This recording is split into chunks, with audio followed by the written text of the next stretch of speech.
Clabberton. Welcome to Conversing.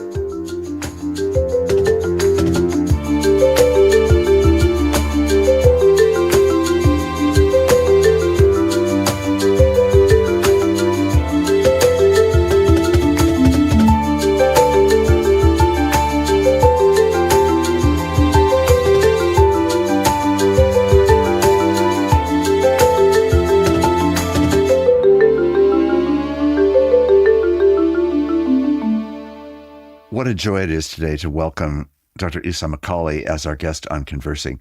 Esau is a professor at Wheaton College, and he's a writer primarily first in his discipline, which is New Testament, but also in the interface between biblical scholarship, the church, faith, and race. He is a person who has had a tremendous opportunity as a young scholar to find a platform that has been received not just in scholarly circles, but also in a wider readership through his books, first Reading While Black, more recently How Far to the Promised Land, and also in his writing that he does both for the New York Times, The Atlantic, and other publications. Esau, welcome. Thank you so much for having me. I appreciate it. Well, I'm really particularly delighted. We've had opportunities to talk before, but this is going to be our longest conversation. So I was eager for it to happen. Let me first just say how grateful I am for you and for the courage of your writing and the beauty of your writing. Just this week, you did an article for The Atlantic that was on the topic of when Valentine's Day meets Ash Wednesday. And it was a wonderful article in its content, but it was also a wonderful article in its artistry. And I have to just say, it's that combination that I think causes, many, many people who appreciate you and appreciate your writing to be drawn to it. And thank you. That's a pretty remarkable combination.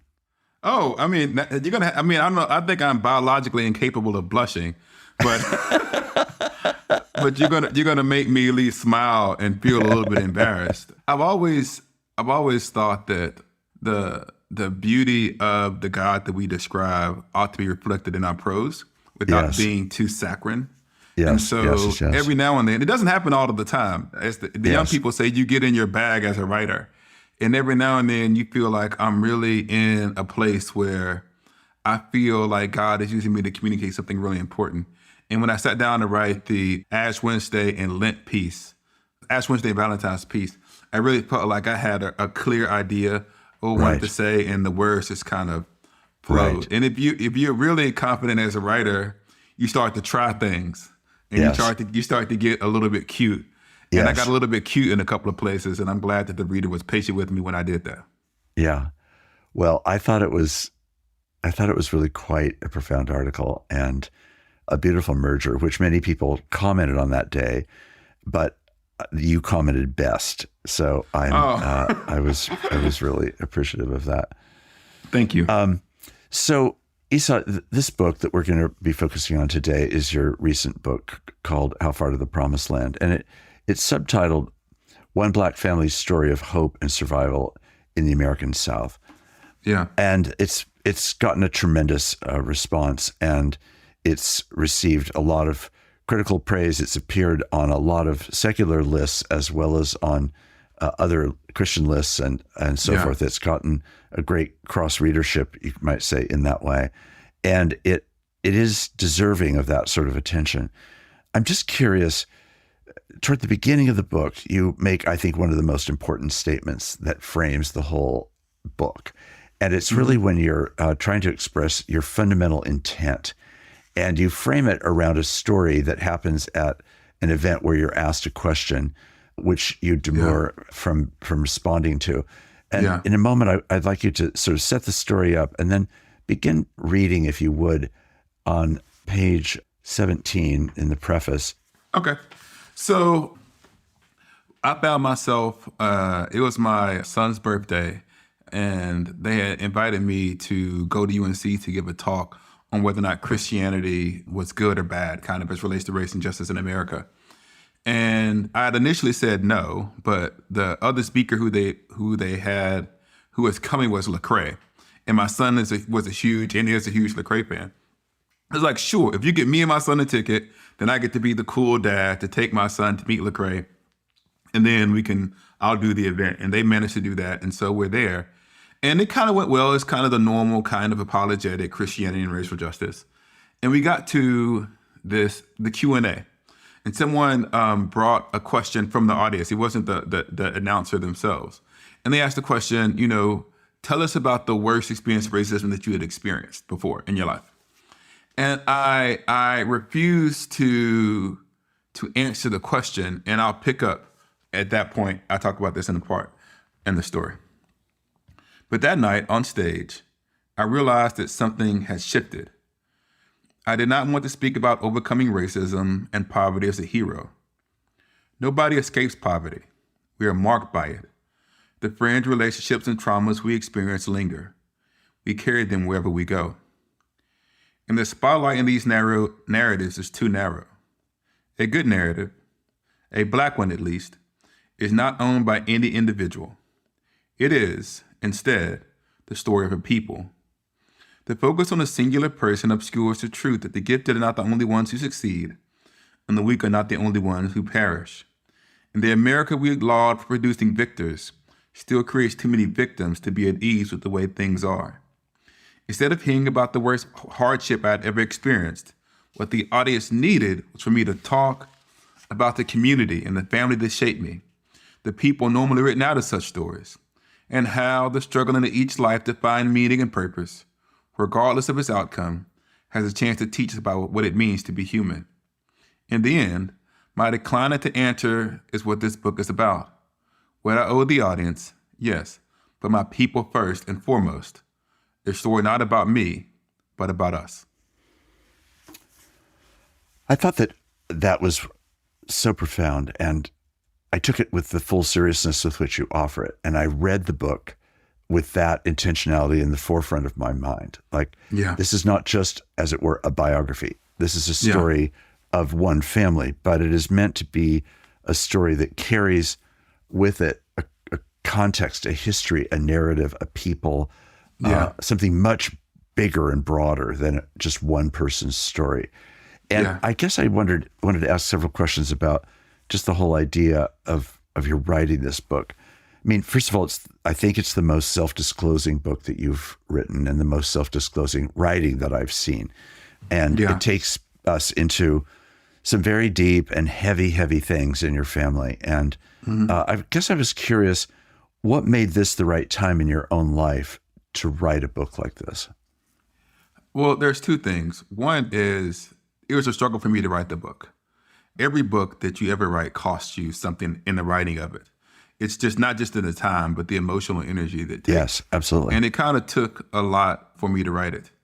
But I'll be honest, one of the first things that happened is that there had been some interest in me doing a biography and telling my story.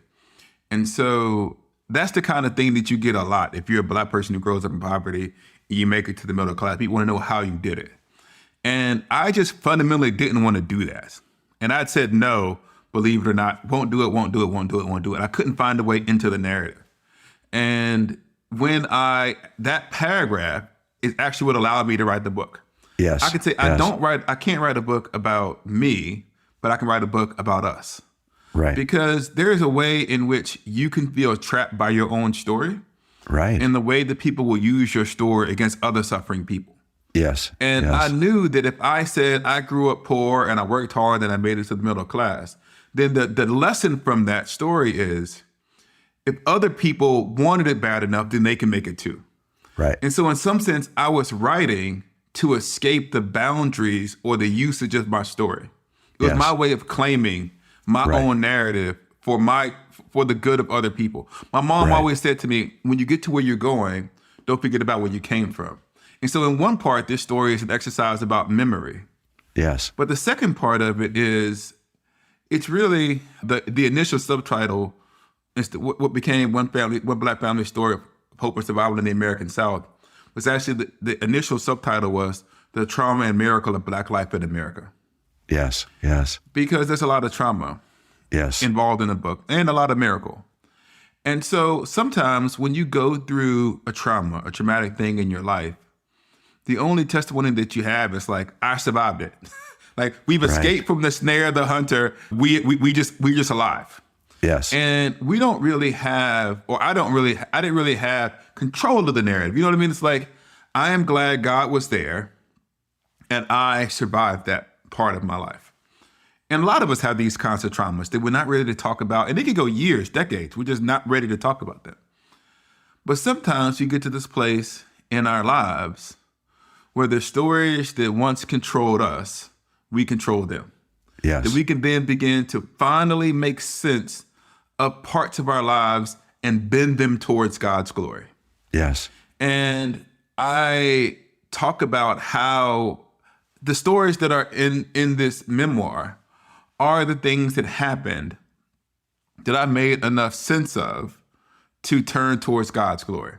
Yes. One of the funny things about memoirs, and you even said it, you said, oh, this is a very self-disclosing book. There's a lot of stuff that's not in the book, right? Yes. It's 60,000 words. If you imagine there's tons of stuff that is probably even more like narratively spectacular. Yes. That isn't in the book because I didn't have anything to say about it. And so so the reason I was able to tell these stories that are in this book is because in the providence of God and the fullness of time, I've been able to integrate these stories into a narrative of God's goodness in the world. And once you get to that place, you're ready to share it. And so it's a chronicle of the things that I've been through and my family's been through, wherein which I found something healing and redemptive. And a lot of us have these, right? You have these stories in your family. It's kind of say, oh, can't make sense of that. And then you get to the end. One of the key people who I think I've thought a lot about, not really so much when I was writing it, but as I finished it, is the Joseph story. And I always wonder, because we know the end of Joseph's story, where he says, what you meant for evil, God meant for good, to bring about the salvation of many people. I wonder where in Joseph's narrative did he come to that conclusion? In other words, did he already think that in the prison?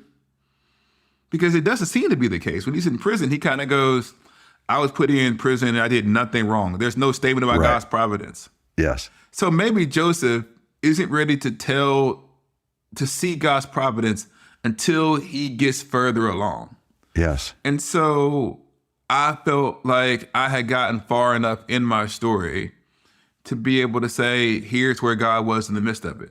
And the important part about that is I think for everybody, we have different levels of, I like to call it control, emotional control over certain parts of our lives. Yes. And there's certain things you might not be ready to talk about and certain things you are.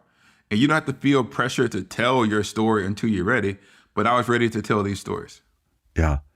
You know, it's often been said in trauma theory that what trauma does is create a shard or series of shards that are like things that are free-floating injuries that can attack you at any given time. And what the trajectory of traumatic healing is, or healing of trauma can be, is when somehow there's a capacity to acknowledge the shard, to be able to name and describe it, and in that sense begin to exercise, as you're saying, self-regulation, self-control over what that is, and draw it into your long narrative so that it becomes normalized as another feature of my life, as opposed to the defining attacking shard that can randomly set me back months, years, whatever. And that's exactly what I was dealing with. And when you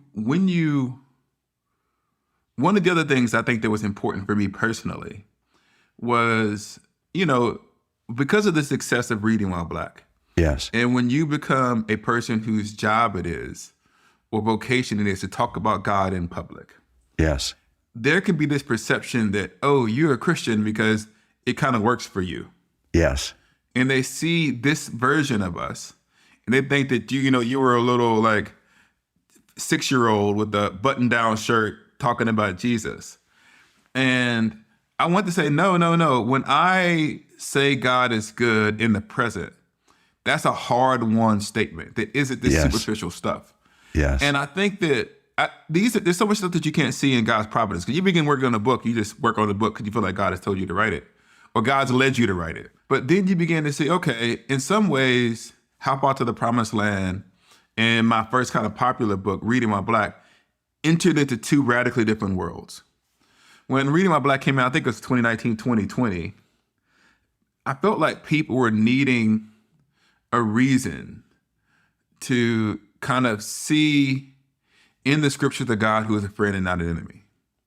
But then we went through an entire season where a lot of our trusted leaders and the people who we put a lot of hope in, people in the church, disappointed us.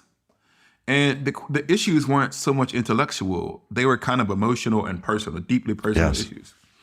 And so I don't think that people needed another argument about belief. I think that people needed to see God at work in the life of a real person. And so I think that there's a reason that things like Beth Moore's biography was so influential and had such a large impact. Because I think that people just need to see the gospel take root in a life. Yes. And so I think that a story is descriptive rather than prescriptive. And maybe one way that God can use this particular book is for people who need to see the work of providence over time in the lives of a family that isn't all perfect and the stories aren't neat, because our stories aren't neat. Maybe it's been helpful in that regard. So what was it, do you think, that triggered for you the sense of readiness? It was the framing. So part of it is that getting a kind of helpful critical distance. And then I'm assuming, but correct me if I'm wrong, I'm assuming, frankly, that the success of Reading While Black creates a really different posture for your voice to be received that was now already proven. Now you're going to do it in a still more specific and personal way, but you've established your voice, both through that book and also through the receptivity that so many have had to your articles. Yeah, I think that it's so funny if you think about if someone was doing a psychoanalysis of the things that are going on in our minds when we write books. Yes. There's so much stuff that I could say about the connection to How Far to the Promised Land is functionally the prequel to Reading While Black. Yes. It chronologically actually goes up to 2017 when my father dies. And I actually am writing Reading While Black. The chronology is going to mess with people's head. They won't follow this on the podcast. But my father dies while I'm beginning to work on Reading While Black. And so Reading While Black is a success. And then I went back and told the story of everything that happened before that moment, such that it's the explanation of the life that created that kind of work. Right. But even beyond that, when I got to the end of Reading While Black, this is maybe nobody cares about this, but I find this nerdy and interesting. One of the last things that you do when you finish a book, they send you the email that says you should do a dedication. Who do you want to dedicate the book to? And Reading While Black is dedicated to my father, which anybody who actually reads the book understands how radical that decision was. And I didn't know why I did that. But in a sense, I was beginning, even at that point, to make peace with my life. Right. And so what that statement was in Reading While Black, if you read the dedication, the ending of How Far to the Promised Land was in there even before I began working on the book. Wow. And it was my way of saying, regardless of what you've done. And so the amazing thing about it is that people used to come up to me all of the time to talk to me about the dedication in Reading While Black and How Far to the in Reading While Black, because it says, people who won't know this, most people won't. It says, this book is dedicated to my father. Whatever else I am, I remain your son. And How Far to the Promised Land deals with my father leaving our family and all of the consequences from that action. Yes.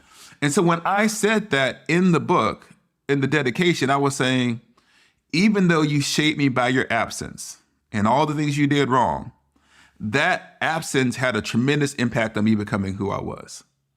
I forgive you. Wow. And so when I finally had the opportunity to tell my own story, that relationship ended up playing a central role. Yes. And I think the other thing that relates to what happens in writing and reading while Black, I started to talk about them together, but they're so intimately related in my own intellectual journey. So when I wrote, How Far to the Promised Land is like my 5th book, but it's like my 3rd longer book. The first book is a dissertation. It's a completely academic work with like no personality at all. Just study of Galatians is fine. And then when I'm beginning to write Reading While Black, it's technical, but I feel confined by its technicality. And I feel this desire to write something that's a little bit more readable and more accessible. Yes. And you can see if you go back and read it, that those two parts of my personality are struggling with one another in Reading While Black. Is it an academic book? Is it a trade book? What is it? We don't know, because I didn't know what I was doing as a writer.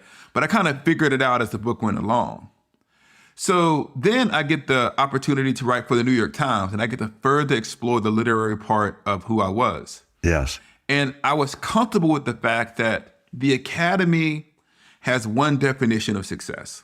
Yes. You kind of write books to other academics that is respected amongst the 350 of you all who care about this subject, and you get to be the fancy person in academic conferences where you get those things. And I say those things are bad. I'm not saying that like technical books are bad. I don't want to be dismissive of other people's scholarship. But I feel like that didn't fit me. That I was not made by God to be someone who only wrote those kinds of books. And so from Sharing of the Son's Inheritance, through the How Far to the Promised Land, through the New York Times and Atlantic pieces, I was gaining the courage to be myself.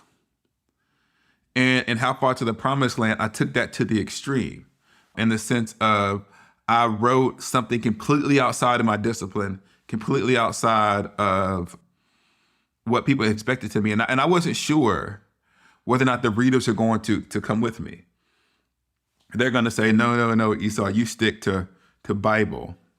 So and I don't know if people are going to say it was bad, right? What are you doing as a Bible scholar writing this kind of book?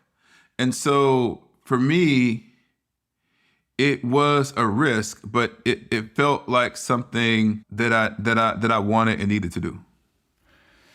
Thank you for sharing all that, because I do think as a reader, you do feel that journey and the prequel quality to How Far to the Promised Land.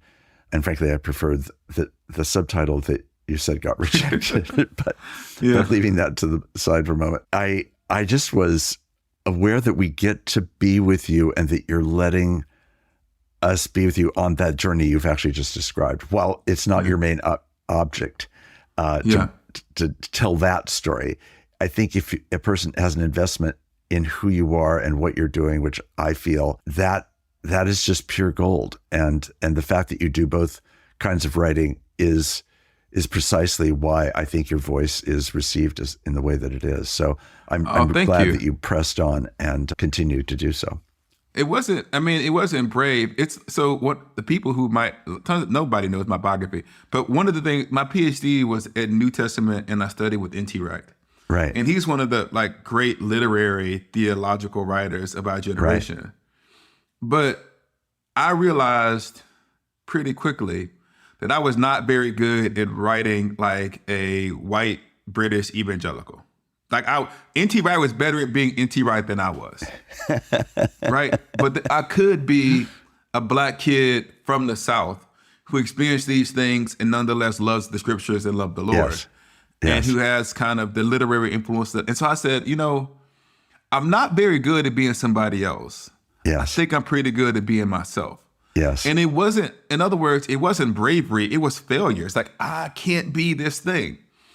And there's this line by Chance the Rapper that I've never forgotten. And he says, "This is my part. Nobody else speaks." Yes. When he's about to say his verse. And like, there are so many people who are speaking into and describing who I ought to be, what I ought to do, the things I ought to focus on. And I feel like when I have the pen and I'm in front of the computer, it's the only time where nobody else is in control but me. And it's my opportunity to tell my story. And for me, that's been healing. Right. That all of the pressures, there aren't a lot of African-American New Testament scholars. There aren't a lot of African-Americans who have columns for the New York Times. And there's a lot of pressure that's accompanied that, and a lot of opinions as to what I ought to be doing and what I ought to be focusing on. And sometimes those voices and those doubts, they can get loud. I mean, people on God's internet, believe it or not, Mark, have opinions about the things that you say and do. I've heard that. Yes, I've heard that. And some of them, those opinions aren't always the kindest. And so it's good for me where I just say, you know what? Y'all have had all your tweets and your posts and your think pieces and all of this stuff about who I am. But when I sit down, this is my opportunity to speak. Right. And so right. I'm glad that people are supporting me to allow me to continue to do that, to discern what God is up to in my life and to put it on paper.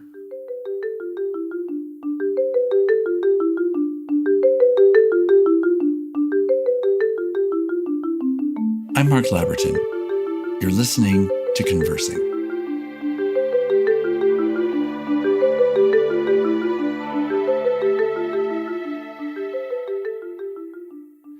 Now, it's infamous, I think, really, that one of the things that is so often experienced by Black Americans is the sense that white Americans fail to actually truly hear Black narrative, and even more profoundly, to trust Black narrative, as opposed to trying to redefine it, repackage it, reorganize it for the sake of a white narrative. So I love what you're saying, but I guess as you've put this book out in the world, How Far to the Promised Land, so now your Black narrative is out there. What are you learning from the kinds of readers that are writing to you or commenting at book readings or whatever it might be? How are people receiving or not, and trusting or not, the narrative that you're actually telling? Yeah. I didn't realize how much, one of the things that we get wrong, I think as readers, and not readers, as people outside of what the people who think about Black literature misunderstand. And sometimes they think, well, I'm reading a Black book to kind of get something about the Black experience, which is true, right? But the Black experience is fundamentally a human experience. Yes, yes. And Black books, because they are Black, are also universal. So for example, like I talk a lot about C.S. Lewis and Mere Christianity, which is written in the context of World War II that I didn't have anything to do with. Like in other words, it was outside of my context. But because there was something human in the struggle, or even some of it surprised by, is it grief? Surprised by joy? Whatever, all of his books, joy. Right? Yes. A Grief Observed, right? A Grief Observed, right? A Grief Observed. I hadn't lost anybody that close to me, but that book still moved me because it was a human experience. And so what's been surprising to me, which I've learned to appreciate, are the places that people who are completely outside of my context who connected with it, especially relates to family trauma. So people have said, I'm not Black, I didn't have these things, but my father had this role in my life. And so what's been really encouraging to me is that there could be a story that is distinctively Black, but it's also universal. What tends to happen is we tend to think that only majority culture stories are universal. In other words, we expect the Black reader to get something from a book set in a white world. Yes. So in that sense, I've been encouraged by the understanding of the family trauma part. I have also been encouraged by the places where people let me be Christian. There's this one reviewer, God bless them. They were like, okay, because it's been reviewed in secular spaces. Sure. And they kind of go, oh, okay, guys, it's almost like a content warning. Like God's in the book, right? But don't worry. I think they said it's the whisper, not a shout. And that was a really encouraging review too, because I think that people will allow us to tell about the role that faith plays in our life if it's genuine. Yes. And so there are points in the book where like I pray for miracles and they don't happen. Yes. So it's not like God is like the fixing every problem in the story. Yes. Yes. And so and there's chapters in the entire, whole chapters where God doesn't show up at all. Because I wasn't thinking about God at that point in my life.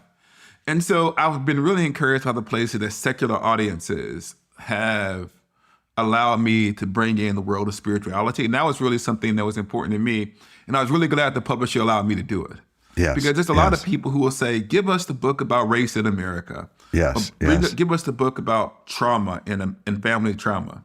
Right. But for me, I came to God dealing with three overlapping issues: family trauma, poverty, and anti-Black racism. Yes. And so the ability to include all three of them have been really encouraging. And so I've just been happy when people have picked up on different elements. And that you can read the book. It's almost like you can choose your own adventure. You can read the book strictly through the lens of family trauma, strictly through the lens of race, strictly through the lens of poverty. And people have picked up on different threads of that. And I've been encouraging. So I've been actually surprised at the positive reviews. Maybe somebody should ban it to get me some more publicity. There's some wokeness in there. I shouldn't say the word wokeness. It's been colonized. Anyways, I hate that word, but maybe I should say that to kind of throw some red meat at people. Exactly. Well, I'm reminded by what you've just said of Frederick Buechner's comment that when we're the most particular, we're the most universal. And what you've done in the book is just what you've described now again in your own experience of it. And thankfully, people's response to it in that way. Yeah. It is a profoundly human book. And not being Black, it still felt to me, and while my narrative is dramatically different than yours, I felt a deep commonality of human spirit about what you were experiencing. Yeah, I wanted to write like, this sounds way arrogant, so I can only say it the way I thought of it. I want to write like the Black version of the 7-Story Mountain, or the Black version of like the C.S. Lewis conversion. There's all of these epic journeys of these narratives. So even The City of God, it was written by an African. There's these stories of these people who are on this journey to God. And a lot of times these are presented as intellectual puzzles by kind of functionally the elite. And I said, I had to journey to God through anti-Black racism in the South that has stretched over my family for generations. That was the context of my spiritual struggle. And so I really wanted to have a story that looked like my community. And you said something about writing and like writing it from a place. I actually gave the Wheaton lectures at Wheaton College in, I think it's Bristol, Tennessee, last fall. And one of the things that I discovered, and you talk about my writing, I realized, and I don't know how to describe it other than when I think about the South, when I think about my neighborhood, I can see everything in 3-dimensional. Like I can see it, I can describe it, I can tell you what the wind felt like on my face. I could do all of those things. And whenever I tried to, like if I try to describe Scotland, I was there, but I don't see it the same way. I'm kind of an outsider to it, and it's opaque to me. And even when I try to talk about evangelicalism, I'm not like, this isn't my native land. And so I feel like my career as a writer took off when I felt comfortable writing from a place that I know. Yes. And so I would say, and I would say the same thing is for anybody who's a preacher or a teacher or a communicator. You communicate from somewhere, and the South, the Black South, is my palette, is the backdrop within which I can write and think and gain meaning. And maybe in 20 years, I'll be able to describe what it's like to walk around in evangelicalism, but I'm not there yet at all. I don't understand half the fights. I don't get half the jokes. I don't know why people are mad at each other. Like there's a lot of it that I know this is a little bit far afield, but there is sometimes in evangelical writing, the presumption that we all share your story, but we don't. And these characters that you all have long histories of that are real, I'm not saying they're not genuine, it's just a different story. And I had to learn how to tell about faith from my story. And as soon as I started doing that, people identify with my writing a lot more. Right. Well, I do think that is a beautiful description and understanding of at least my own experience of your writing, which does follow precisely that script that you're describing. The more the more it's grounded in the reality of your experience, the more it's an overflow of your particularity, the more substantial and significant and moving your writing has become. That's at least my own experience of it. And thank you. You're being too nice to me. My next article is going to be bad. So humble myself. And I hope that you can escape having to learn and experience evangelicalism so that it becomes, quote, your story. That's not really my hope for you. Oh, no. What I'm saying is there is an entire discourse, like a conversation that, for example, you enter into the middle of, and you're asked to take a side in a fight. And I may have opinions as to who's right and who's wrong. I do have opinions, but it's really secondhand. And so I don't have the depth of experience. So I never attended an evangelical megachurch. Never. I've been in them, but I've never been a member. And so I was never young, restless, and reformed. And I just never was. And so I know we're now dealing with the reckoning of those movements. But because I was never a part of them, it's not that I don't care. I care deeply about people who are wounded and mistreated, in so much as they were, but I just don't, I can empathize, but I can't experience it. And so sometimes when that narrative becomes the entire frame within which Christianity is discussed, I want to say, well, it's not that those stories aren't important, but some of us came from a different story. And if you actually read my book, it's not that story is better. It's not like there's no trauma, there's no church corruption. It's not that those things aren't there. Black churches have problems too. They're just a different set of problems. And sometimes I feel pressured as a writer to only address the problems of the majority culture and to write from that perspective, or even respond to it without actually dealing with my own stuff and my own community. Right. And talking about healing from there. Right. And so How Far to the Promised Land is set in the South in the 90s. So that's when I came to faith. Mm-hmm. So, and then fascinatingly to me, you land as an Anglican priest. Yeah. And just the word Anglican couldn't scream I know. more loudly, white European. Yeah. And culturally speaking. On our mess. I'm a mess. Yeah. No, it's not a mess. I consider myself Episcopal-Presbycostal. So I mean, I get this combination of things that can come together. But talk to us about that link, because I see it as consistent actually with who you are, but I also can't but imagine that there's some curiosity, and mine included, in understanding exactly how that journey got connected for you. So one of the things that's interesting is that when we encounter the world, we leave our communities and we see the wider world, we're always shaped by it. Even if we go back, we bring the things that we experienced and the people that we became back into those communities. And so when I went to university and I started reading theology and those things, I mean, it's not a crazy take to think that the sacraments are kind of cool, and that the church year as a way of forming a Christian over time is something that Christians have always done. And the idea that church structures, bishops, priests, and deacons can be for our good. As a matter of fact, if you look over in the global South, that the majority of Black and brown Christians have actually also saw that. I was actually, just today, I was floating around on social media, and a friend of mine who is an Anglican priest in the Caribbean, and I think he's in Jamaica somewhere.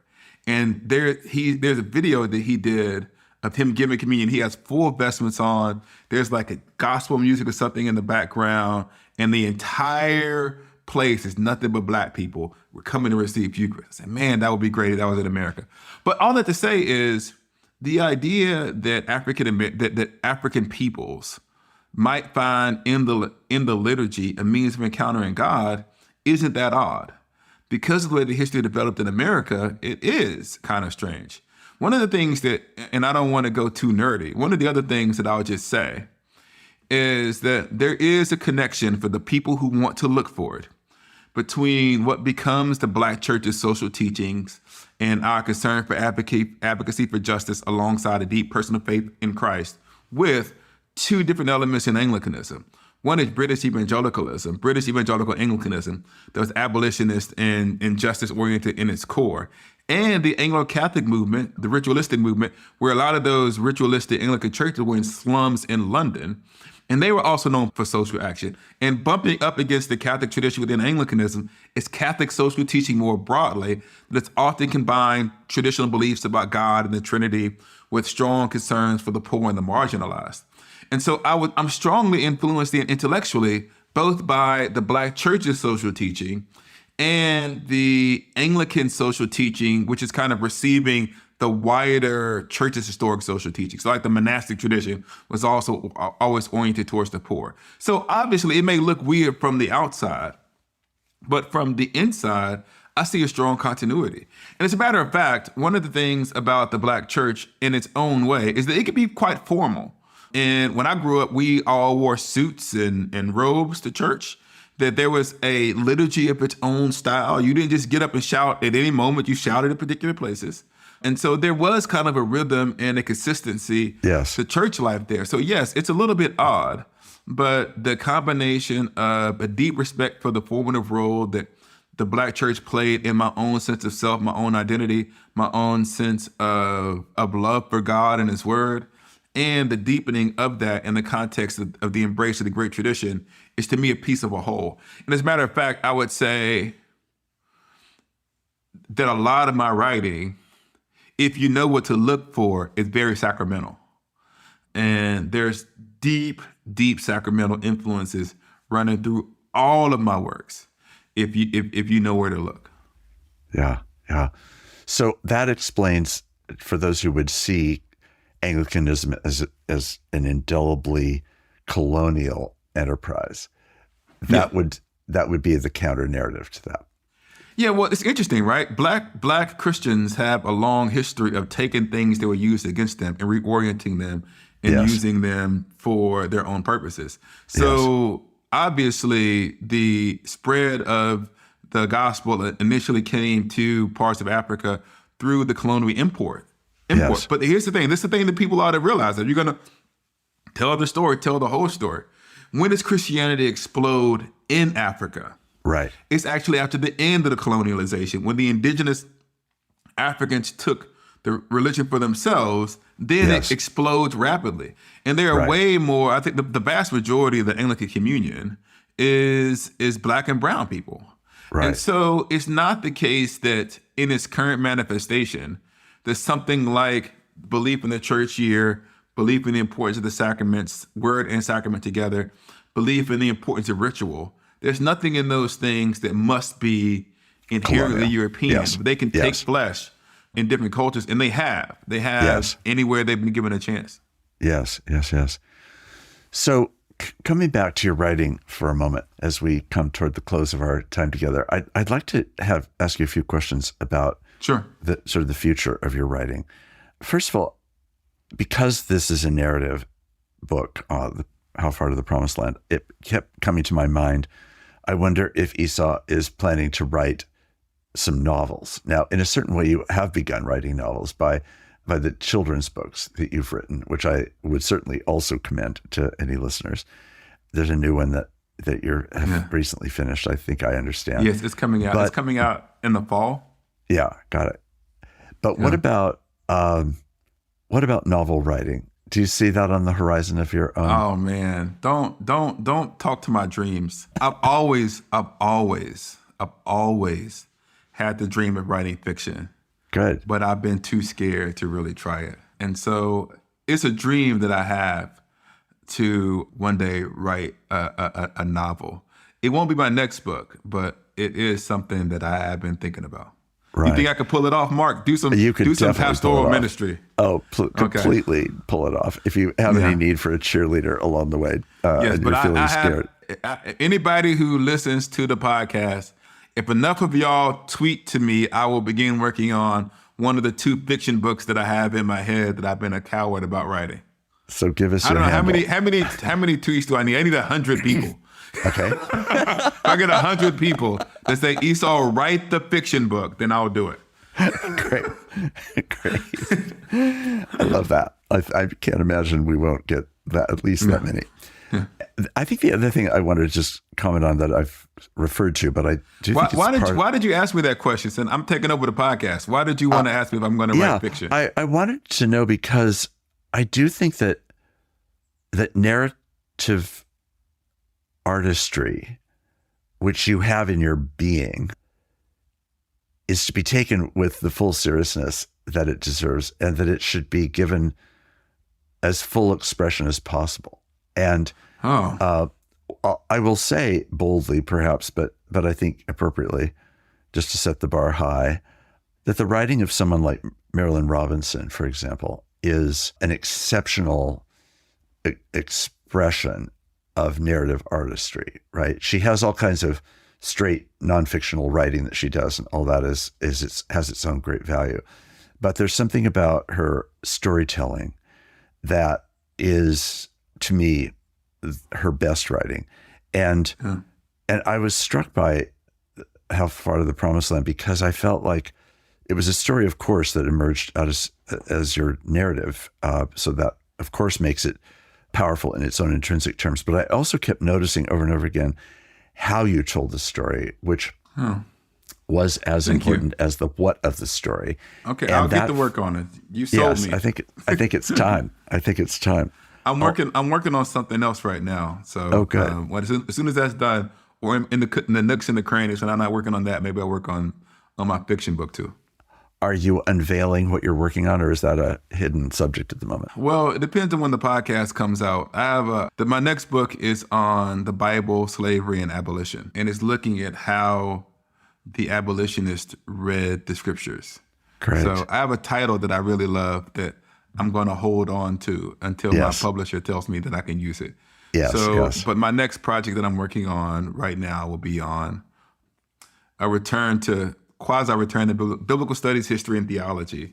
And it's looking at, like I said, the debate between the pro and anti-slavery movements and how they used the entire canon or did not use the entire canon to make that argument.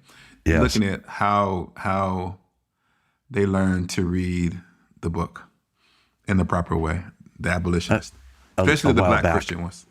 Right. Yeah. A while back, I had a chance to interview Mark Knoll on his book, America's Book, and that historical perspective was a particularly fascinating take on all this. And in any case, I'll be an eager reader of me and Mark have been in conversation. So good. Well, I sent them an email or two. I don't want to any flaws in the book will be my own. Yes. I think that's an appropriate, necessary, and also slightly always hilarious statement, but I understand the legitimacy of it. So Esau, just keep doing and being who you are. Thank you. I really feel like God has given you some very special gifts, and many, many, many other people certainly agree with me on that. And I do think what I would least want for your journey is that in any way that it become corrupted by your success. That somehow I'm not that successful, so maybe people can buy. I don't know if I've been successful enough to be corrupted by success. Well, no. You know what I'm saying. There's more than plenty of success, and I do think it has a potential distorting impact, and I don't therefore want to guard it as though you or your writing is, quote, precious in that way that makes it seem fragile. That's not at all what I mean. I'm meaning more that it just needs the rigor of your mind, your experience, your background, and that's what you're bringing to it. And I feel as though that is a gift that has already, affected me and affected many, many other people who benefit regularly from your columns as well as from your books. So, if we had more time, I would ask you about 50 or 60 more questions, but we've really come to the end. So I just want to say thank you. I think that that's a very good sentiment, because it is hard to exist in the world where you see people have. It's easy to get your value or lose contentment in what God is doing by means of comparison. And so my own spiritual journey, which I covered everybody's prayers, is to consistently being yourself always costs something. And it may always seem like you can get a little bit further if you put parts of yourself aside. And every single time that you write, it's almost like every time you get up, you decide to follow Jesus again for another day. You have to make that decision to be yourself again. And when I say be yourself, I'm not talking about some kind of interior like self-discovery, but be yourself as God made and intended you to be, and that you found your truest self in obedience to him. And so my prayer as a writer is that when I write, I am writing in an attempt to become the person that God called me to be. And I do hope that that stays true of my writing as it continues. And I would cover any prayers in that regard. So thank you. Well, you definitely have mine. Thanks again so much for being on the program. Oh, you're welcome. Anytime.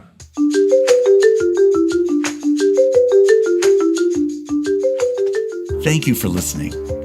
Subscribe to Conversing on your favorite podcast app to listen to new episodes as they're released. And please leave a review. Conversing is produced by Peter Laberton and distributed by Fuller Studio.